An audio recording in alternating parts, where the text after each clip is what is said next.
রে বাবা, খেলা হবে, খেলা হবে।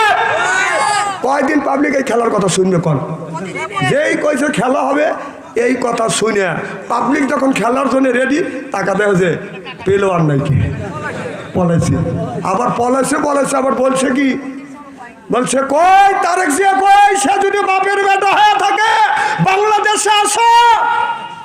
কথা বলছে কিনা? ভাই তুমি যদি বাপের বেটা হয়ে থাকো তাহলে বাংলাদেশে আসো। তারেক রহমানকে বলছে যে আমি বলতে চাই তারেক রহমান বাপের বেটা, বাংলাদেশে আসছে। আর তুই কোন বাপের বেটি? তুই বাংলাদেশ ছেড়ে ভারত পলালি। কথা কয় না, তারেক তো আসছে, তুই আয়। তারেক আসছে, বাপের বেটা আসছে। আর তুই কোন বাপের বেটি? তুই থুয়া দেশ ছুঁয়া থুয়া মামুর বাড়ি দিল্লি পলালি। এখন আয়, তোর বাপ তারেক আছে, আয় আয়, এখন আয়। ও বাধা দিবস আসছিল না যে আসবে না, এখন তারেক আছে, তুই কোনে? কথা মাপ রেখে কয়, কথা মাপ রেখে কয়। তারেক আসছে, তারেকের এই দেশের জন্ম, এই দেশের সন্তান, এই দেশের তারেক আসছে। আর তোর কোন জায়গায় জন্ম হয়েছে? তুই কোথায়? কথা কয় না। দেশনেত্রী বেগম জিয়াকে বলছিল যে আপনি দেশ ত্যাগ করেন। সে বললো আমি যাবো কোথায়? এটা হলো আমার স্বামীর দেশ, মায়ের দেশ, বাবার দেশ। আমি যদি মরি বাংলাদেশে মরবো, বাংলাদেশের জনগণের সাথে বাসেই থাকবো। মাটি হলে বাংলার জমিনে হবে। সে মারা গেছে, বাংলার জমিনে মাটি হয়েছে। বাংলাদেশের লক্ষ লক্ষ আলেম ওলামা তার জানাজা নামাজে শরীক হয়েছে। বড় বড় আলেম ওলামা লাশ কাঁধে নিয়ে, মনে হয় নিজের মার লাশ কাঁধে নিয়ে কবরস্থানে নিয়ে গেছে। কথা কর না কেন? তুমি কোনে? দেশে আগুন জ্বালাইয়া জনগণকে মারিয়া পারিয়া সাইরা গেলা ঢাকা, রাজধানী রইয়া গেছে ফাঁকা। ও আপুরে, রাজধানী রইয়া গেছে ফাঁকা। ওই যে খেলা হবে, খেলা হবে, শামীম তোমার বলে না, ওবায়দুল কাদের কাকা করে না। খেলা হবে, খেলা হবে, শামীম তো আর বলে না, ওবায়দুল কাদের এখন কাকা করে না। দেশের 100 কোটি টাকা মেরে দিল্লিতেই আছে লুকায়ে, রাজধানী রইয়া গেছে ফাঁকা, রাজধানী আছে এখন ফাঁকা। ও কাকুরে, রাজধানী রইয়া গেছে ফাঁকা। আলেমদের ফাঁসি দিয়া কত খুশি হইয়াছ, নিজের আইনের ফান্দে নিজে ধরা খেয়েছ। এখন তোমার বিচার হবে, পাবলিক চাইয়া দেখিবে, অদলে বদলে হবে ফাঁসি। জনগণের মুখে দেখছি হাসি। ও আপুরে, জনগণের মুখে দেখছি হাসি। কোথায় রলেন হাসান দাদা? কামরুলের ওই কামসারা। ওই কামরুল কইছিল যে বাঘের হাত থেকে বাঁচা যায়, হাসিনের হাত থেকে বাঁচা কঠিন। এই কামরুল এখন আল্লাহর হাতে পড়ে গেছে। কামরুল এবে করে হাঁটে কে? আমরা বলছিলাম কামরুল এই রকম তোমার থাকবে না, তুমি একদিন আল্লাহর হাতে পড়বে। এখন পড়ে গেছে, তোর মা না তোর প্রিয় পলাইছে। কোথায় রলেন হাসান দাদা? কামরুলের কামসারা, পলকের ঝলক গেছে মমতাজের বুক ফাটা। মমতা তো সংসদে যায় না, বুক তো এত ফাটে না। ধর্মের বাবা খাইয়া গেছে ধরা, রাজধানী আছে ফাঁকা ফাঁকা। চিল্লাখন ঠিক কিনে।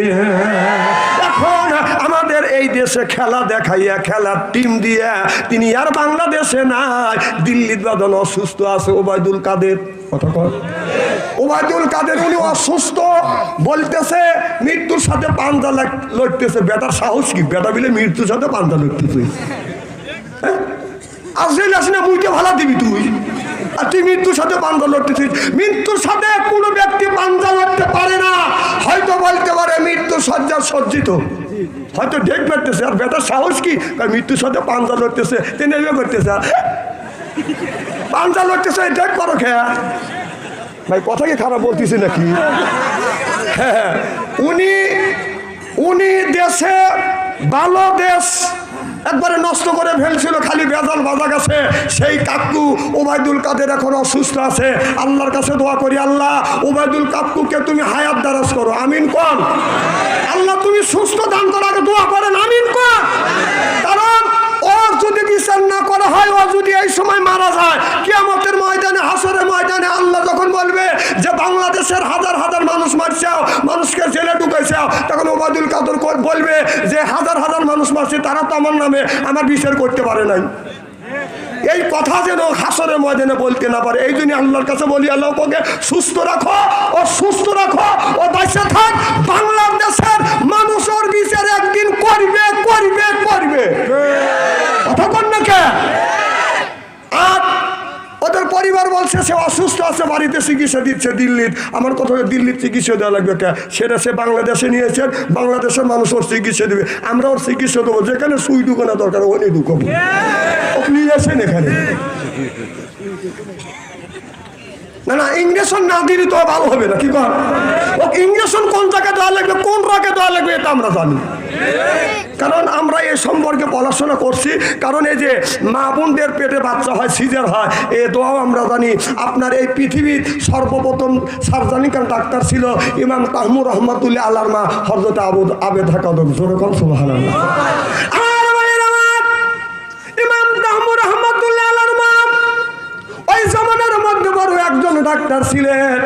বাদান একটা মেয়ে বাদান নরমালি সিজার, আপনার ডেলিভারি হয় না।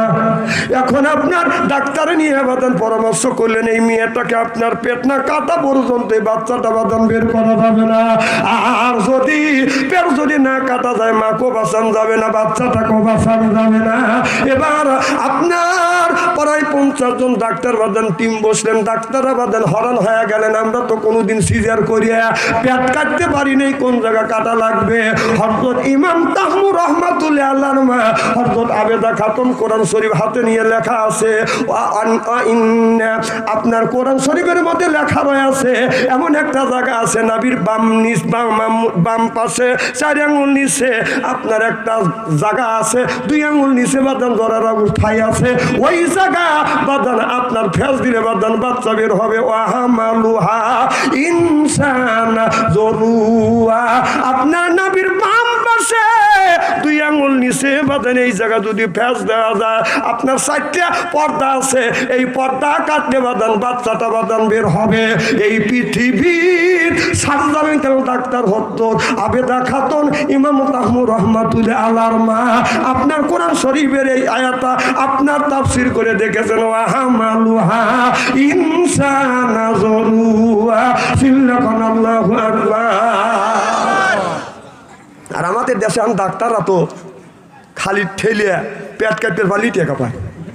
একটা মেয়ে নর্মালি ডেলিভারি হবে, সারা বছর চিকিৎসা দিবে। চিকিৎসা দিবে কি চাও? পেটে বাচ্চা আছে, বাচ্চা ভালো, কায়দায় আসে না বেকায়দায় আসে, কেন কায়দাই আছে, পানি আসে না শুকা গেছে, 3-4 বার ট্রেনিং দেয়, পরীক্ষা নিরীক্ষা করে। আবার ইদানিং ছেলে জন্ম নিবে, একটু একজন আমি বেদে বাজার থেকে আসতে কম বাইক নিয়ে গেছিলেন, আমার বাচ্চার জন্য বাজার করলাম, ছোটো ছোটো প্যান্ট পায়জামা জামা আনছি।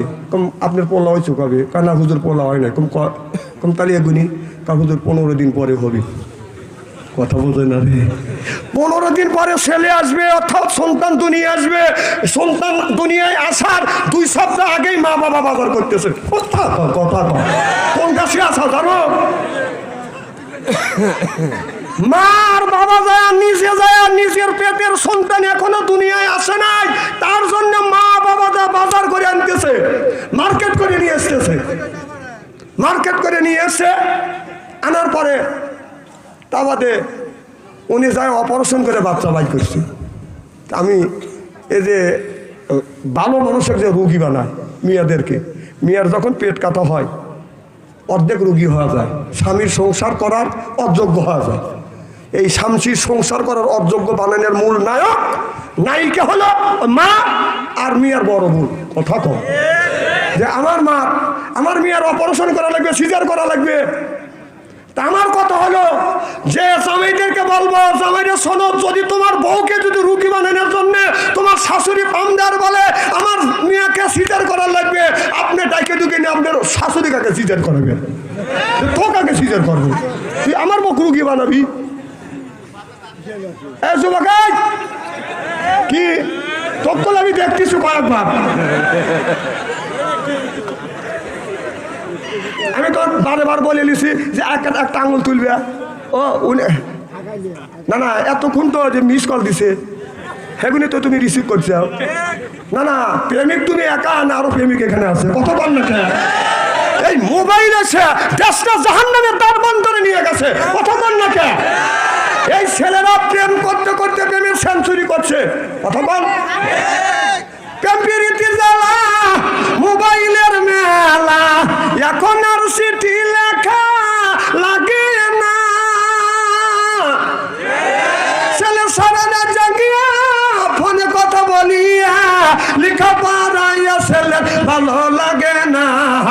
লেখা পড়া আমি ভালো লাগে না। মোবাইল ফোন আসিল কি দোলা লাগিল, ফজরের ঘুম তো পোলার ভাঙলো না। পেটে বাদ যাই থাক পরনে নাই থাক, মোবাইল ছাড়া মিয়া চলে না। মোবাইল ছাড়া পোলার চলে না। মোবাইল ফোন আসিল কি দোলা লাগিল, ফজরের ঘুম তো পোলার ভাঙলো না। চিল্লা বলুন ঠিক কিনা? নবী বললেন ইয়ার পলিন বিদ্যা উঠে যাবে, একসুরুল জাহিল জাহিলিত বর্ষিত হবে। সেই অবস্থা আজ সোনার বাংলার জমিনে হচ্ছে। যেরকম ঠিক কিনা? আপনাদের কালীগঞ্জ গ্রাম না, এই কালীগঞ্জ গ্রামের মধ্যে যদি 50টা যুবক যুবতী থাকে, ওদের কাছে যদি স্ক্রিন টাচ মোবাইল থাকে, আপনি রাত 12টার পরে মেসেঞ্জারের মধ্যে ঢোকেন, ফেসবুকের মধ্যে ঢুকে দেখেন, গ্রামের মধ্যে যদি 50টা যুবক যুবতী থাকে, তার 45টা রাত 12টার পরে লাইনে আছে। ও কি করতেছে? ও তাহাজ্জুদ নামাজ পড়ে মোনাজাত করতেছে। রাত 9টার সময় ঢুকছে ঘরের মধ্যে দরজা দিয়ে, রাত 3:30 পর্যন্ত খালি একটু খোট পাচ্ছে। কথা কন বাবা মার দোষকে নেওয়ার জন্য উঠে পড়ে লাগছে। বাবা কি ভাবছে? 3টে ছেলের হাতে 3টা টাচ ফোন দিয়ে উনি মসজিদের আগের কাতারে যে কি সুন্দর করে বেবাচ্ছে, রব্বানা না ঠাক ঠাক করে বেবা। তোমার বেবানিয়ার 5 পয়সার দাম নাই। তোমার ওই ছেলে মোবাইলের মধ্যে যত অন্যায় যত পাপ করবে, এই পাপ 3 ভাগে ভাগ করা হবে। 1 ভাগ বাবা পাবে, 1 ভাগ মা পাবে, 1 ভাগ ছেলে পাবে। বিশ্বাস যদি না হয় মরিয়া দেখেন। আমি না কচি ইস্তেরি করে দিয়ে দেবো। না না চেয়ারম্যান ভাই, এখন তোমার ছেলের বয়স 20 বছর, ও বিয়ে করতে চায়, ও বিয়ে দেন না। না বিয়ে দেন না কেন? না আল্লাহ বলছে শোনো, ইন্না কায়দা কুন্না, আল্লাহ বলছেন ইন্না কায়দা কুন্না, তোমরা শয়তানের অসৎ থেকে বাঁচতে পারবে, কিন্তু দুষ্ট নারীর পাল্টা যদি পড়ে যাও কিন্তু বাঁচা কিন্তু কঠিন। হ্যাঁ না না আল্লাহ নিজে বলছে ইন্না কায়দা কুন্না, হে দুনিয়ার মানুষ তোমরা শয়তানের অসৎ থেকে বাঁচতে পারবে, কিন্তু দুষ্ট নারীর অসৎ থেকে বাঁচা কিন্তু কঠিন। তা আপনার ছেলে দুষ্ট নারীর পিছনে পড়ে গেছে, পামে পড়ে গেছে, সে মোবাইলের মধ্যে প্রেম করতে করতে প্রেমের সেঞ্চুরি করতেছে। আপনার ছেলে বিয়ে করতে চায়, আপনি কেন আপনার ছেলেকে বিয়ে দেন না? কে যুবক বাবারা কথা বল না কেন? না না আপনার ছেলে বিয়ে করতে চায়, মেয়ে বিয়ে করতে চায়, বিয়ে দেন। আপনার ছেলে বিয়ে করতে চাচ্ছে, মেয়ে বিয়ে করতে চাচ্ছে, আলেম ওলামা আছে, আপনার ছেলেকে বিয়ে দেওয়া, মেয়েকে বিয়ে দেওয়া, ছেলেকে বিয়ে করে নেওয়া আপনার উপরে ফরজ। আপনি বিয়ে করেন না। এই ছেলে যে সিচুয়েশন তৈরি হয়ে গেছে, যে জামানা পড়ে গেছে, এ তো আমাদের জামানা না। এই মোবাইল আছে, আধুনিক যুগ, ওদের ইমান ধরে রাখা কঠিন। শীতের দিন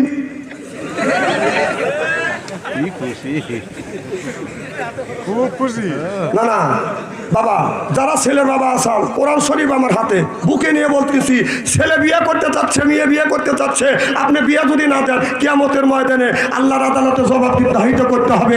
আর এই ছেলে এই মেয়ে মোবাইলের মধ্যে যত অন্যায় করবে, সেই পাপের বাগি আপনার হইতে হবে। আবার কাজে হুজুর বিয়ে দেবো, ও নিজের পায়ে দাঁড়ায়। না না ও নিজের পায়ে দাঁড়ায় না, আপনার পায়ে দাঁড়ায়, তাই না? হুজুর কামাই রিজিক শেখে নাই কেন? না না রিজিকের মালিক আপনাকে বানানো হয় নাই। আপনার ছেলেকে দুনিয়ায় পাঠানোর 50,000 বছর আগে আল্লাহ রিজিক দিছে, তারপরে পাঠাইছে। সুবহানাল্লাহ। আমার একটা ছোট ছেলে ছিল, আছে আমার ছোট ছেলে, আমি রুমে শুয়ে রয়েছি, ও আর এক রুমে শুয়ে রয়েছি।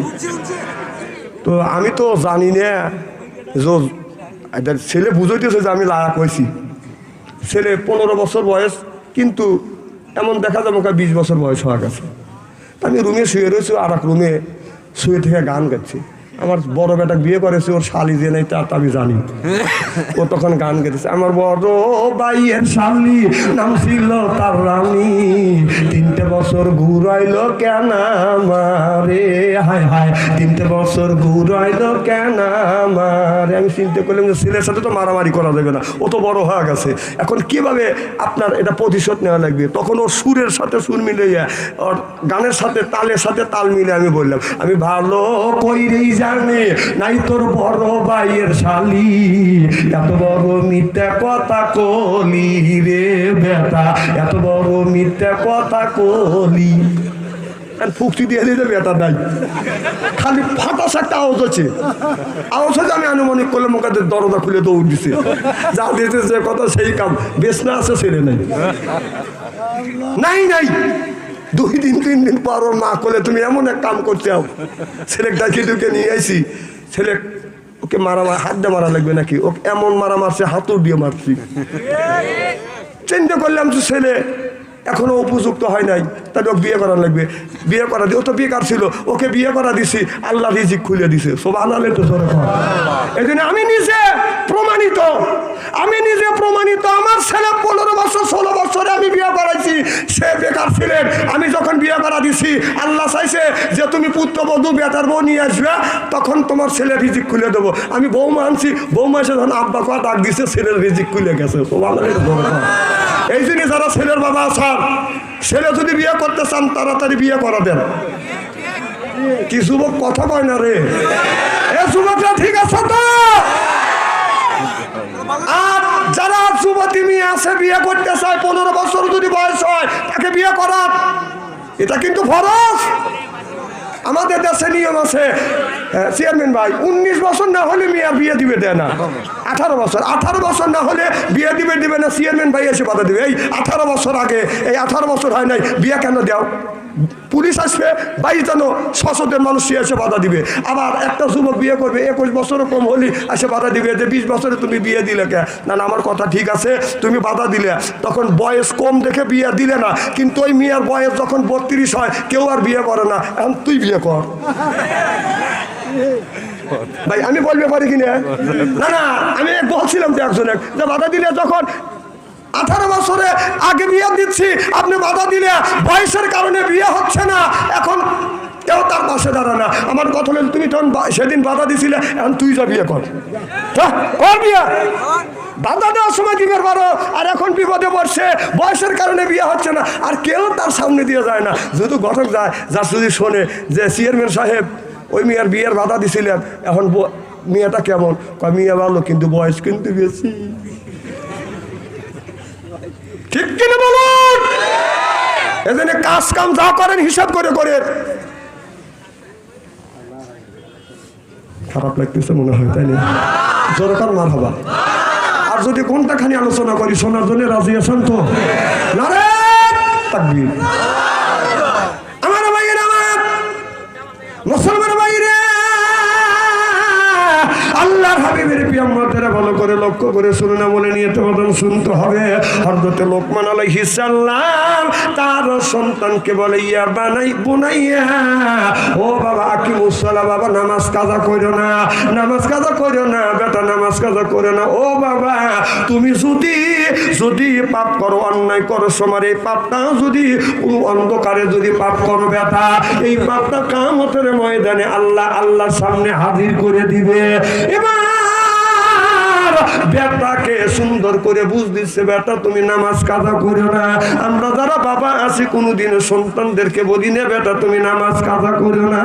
বিবিকে বলি না, বিবি কেন তুমি নামাজ পড়ো না। মিয়াকে বলি না, মা কেন তুমি নামাজ পড়ো না। এটা কিন্তু আপনি গার্জিয়ান হিসেবে আপনার কিন্তু নৈতিক দায়িত্ব আছে।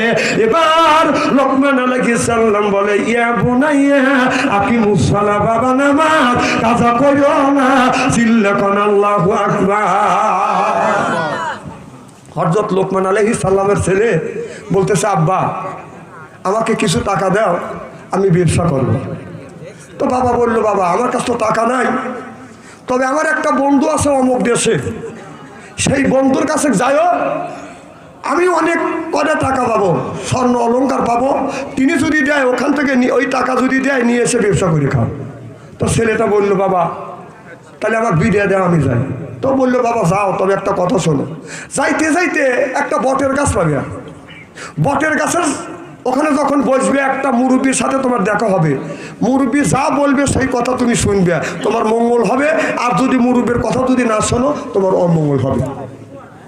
আমার কথা কি বুঝতেছেন আমার ভাইরা? আমার লোকমান আলাইহিস সালাম এই কথা যখন বললেন, লোকমান আলাইহিস সালামের ছেলে বাদান 2 রাকাত নফল নামাজ পড়িয়া, আমার ভাইরা আমার নামাজ পড়ি আল্লাহর কাছে হাত তুলে মোনাজাত করে বলে, আল্লাহ আমি যাচ্ছি বিদেশে, আল্লাহ আমি বাণিজ্য করব, ব্যবসা করব, বাবার ওই টাকা উদ্ধার করবার জন্য আমি যাব, কিন্তু বাবা বলেছে আপনার রাস্তার ভিতরে অনেক বিপদ আসতে পারে।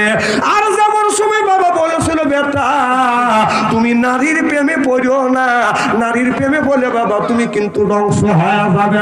ও বাবা যেই দেশে যাচ্ছ ওই দেশে সুন্দর সুন্দর মহিলা আছে। এবার বাবার কথা বাদান মাথায় নিয়ে ছেলেটা বাদান চলে গেল, অনেক দূর বাদান চলে গেল। যাইতে যাইতে প্রায় 1 মাস বাদান হাইতে যায়, দেখে বিরাট একটা বট গাছ, ওই বট গাছের পাশে বাদান একজন মুরব্বী বসে আছে, দাড়ি পাকা চুল পাকা মুরব্বী বসে আছে। এবার লোকমান আলাইহিস সালামের ছেলেটা সালাম দিলেন, আসসালামু আলাইকুম হুজুর, আমার সালাম নেন। বলে বাবা ওয়ালাইকুম আসসালাম লিয়া বলতেছে, বাবা তোমার নাম কি?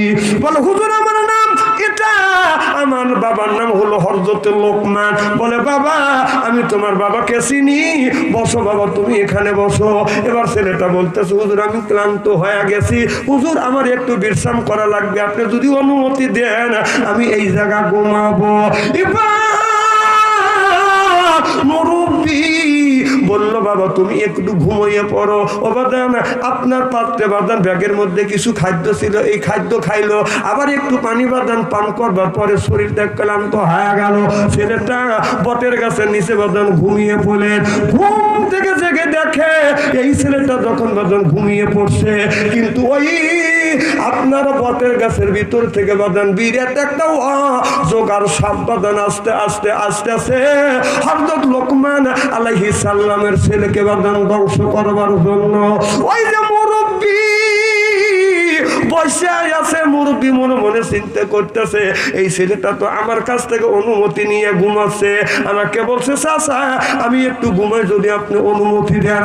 আমি অনুমতি দিছি, এই ছেলেটা ভাবছে আমি ছেলেটা ঘুমাইবে আর আমি পাহারা দেব। আর এই অবস্থা সাপটা যদি ধ্বংস করে তাহলে আমি আল্লাহর কাছে আসামি হয়ে যাব। সাপটা নামার সাথে সাথে ওই মুরব্বী সাপটা বাঁকা বাদান মারিয়া কুচো কুচো করে কাইটে বাদান সামনে রকম করে রেখে দিয়েছে। এমন সময় একটু পরে ছেলেটার ঘুম ভেঙে গেছে। এবার ছেলেটা লক্ষ্য করে দেখে সাপ মারিয়া কুচো কুচো করে কাইটে বাদান এক জায়গায় জড়ো করে রাখছে। লোকমান আলাইহিস সালামের ছেলে বলতেছে, চাচা জান এটা কি? বলে বাবা যখন তুমি ঘুমিয়ে পড়েছো অজগার সাপ এসে তোমাকে কামড় দিবে, দংশন করবে, আমি এই সাপটাকে মারিয়া তোমাকে বিপদ থেকে মুক্তি করছি। চিল্লাকান আল্লাহু আকবার। এবার মুরব্বী বলে, বেটা তুমি কোথায় যাবা? বলে হুজুর অমুক দেশে একটা লোক আছে, এই লোকটার কাছে আমার আব্বা আপনার 100 দিরহাম টাকা পাবে, স্বর্ণের টাকা পাবে। এই জন্য আব্বা বলছে তুমি রাস্তা দিয়ে যাবে, ওই জায়গা যায় ওই লোকের কাছ থেকে টাকা আনিয়ে এই টাকা দিয়ে তুমি ব্যবসা বাণিজ্য করিবে। তবে এ কথাও বলেছে একটু বটের কাছে যখন যাইয়া তুমি আস্তায় নিবে, ওই জায়গায় একটা মুরব্বীর সাথে দেখা হবে, মুরব্বী যা বলবে তুমি তাই শুনবে। আর যেখানে তুমি যাবা মুরব্বী ছাড়া তুমি একা একা যাও না, আপনি হলো সেই মুরব্বী। চাচা যদি আপনি অনুমতি দেন আর আমার সাথে যদি যান তাহলে আমি আমার বাবার টাকা আমি পানা টাকা গুনি উদ্ধার করে নিয়ে আসবো। চিল্লাকান আল্লাহু আকবার।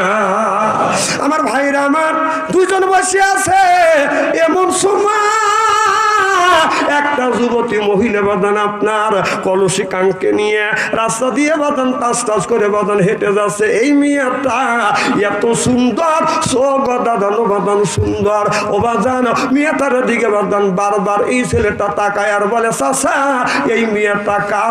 এত সুন্দর মহিলা আমার জীবনে কোনোদিন আমি দেখি নাই। যেমন মনে হয় পুরের মতো চেহারা। সুবহানাল্লাহ, একটু জোরে কর। এই মানুষটা যখন জান্নাতে যাবে ৭০,০০০ হুর আসবে, মনে আছে? এই হুর ৭০ পর্দা কাপড় পরবে। ৭০ পর্দা কাপড়ে হুরের রূপ যৌবন ডাকতে পারবে না। ৭০ পর্দা কাপড় বেদ করিয়া গায়ের পশম দেখা যাবে, চামড়া দেখা যাবে, গোস্ত দেখা যাবে, হাড় দেখা যাবে, মহাজ দেখা যাবে, মদ যে চলাফেরা করতেছে সেটাও দেখা যাবে।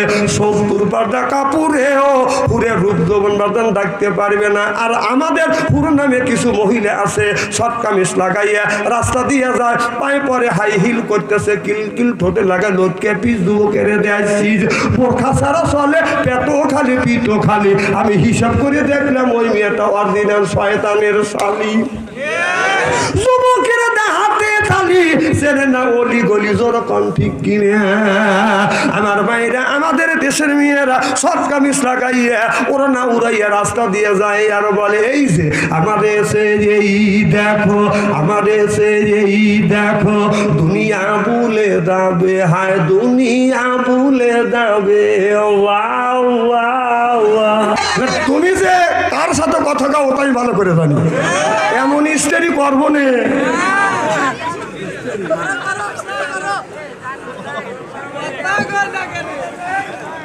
বাবা শোনো, আমার কথা ওভারটেক করলে মানুষ খারাপ বলবে।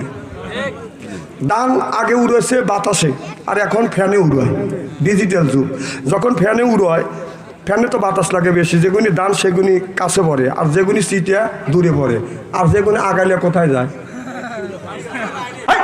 মানুষের চোখে যায়। কথা বল না কেন? চোখে যায়, লোকটা চোখ এরকম নষ্ট করে। একজন একটা চোখ দেখো তোকে কি গেছো, আগাইলে ঢুকছি। আর কি কিছু বলা লাগবে না? কে ছেলেরা আছে মার হওয়া একটু জোরে কর। আমি আশা করি মোটা বুঝে গেছো, তাই না? ঠিক বাঙালি এইটাই তো তুস্তু। জোরে কর মার হবা। আমার ভাইরা, মুসলমান ভাইরা, আল্লাহ যখন জান্নাতে দিবে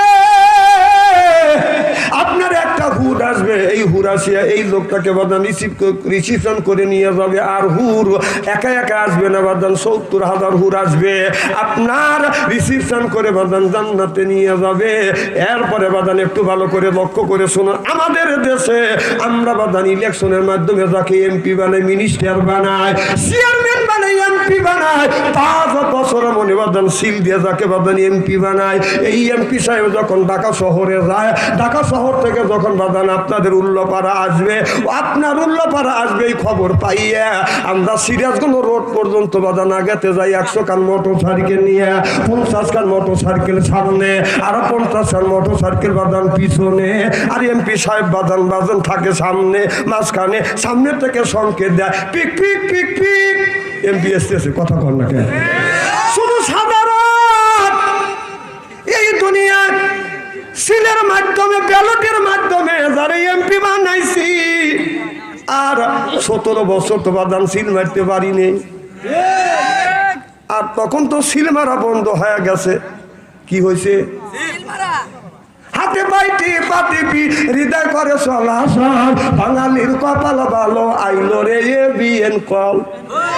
এমন একটা সিস্টেম করেছিল যেখানে টিভি দিবে সেইখানে এক মার খা। কথা কয় না রে পাবলিক। ১৬টা বছর ভোট দিতে পারি না। আল্লাহ বলেন ওয়াজা আল্লাহ লিল মুত্তাকিনা ইমামা, একটা নেককার পরহেজগার ইমাম বানায়। কথা কার? এখানে আলেম আছে। আল্লাহ বলেন ওয়াজা আল্লাহ লিল মুত্তাকিনা ইমামা, একটা নেককার পরহেজগার ইমাম বানাও। সেই ইমাম মানে বাদান মসজিদের ইমাম না, সেই ইমামটা হলো আপনার ইউনিয়নের ইমাম, সেইটা হলো মেম্বার। ইউনিয়নের ইমাম, ওয়ার্ডের ইমাম, সেইটা হলো মেম্বার। ইউনিয়নের ইমাম, সেইটা হলো বাদান আপনার চেয়ারম্যান। থানার ইমাম, সেইটা হলো বাদান এমপি। রাষ্ট্র ইমাম, সেইটা হলো প্রধানমন্ত্রী। ওয়াজা আল্লাহ লিল মুত্তাকিনা ইমামা, একটা নেককার পরহেজগার ইমাম বানাও। এ কথা কার? সেই ইমাম বানানোর জন্য 17 বছর পর্যন্ত আমরা সেই ইমাম বানাতে পারি নাই, বানাবের গেলেই পারে কয় খেলা হবে। বাবা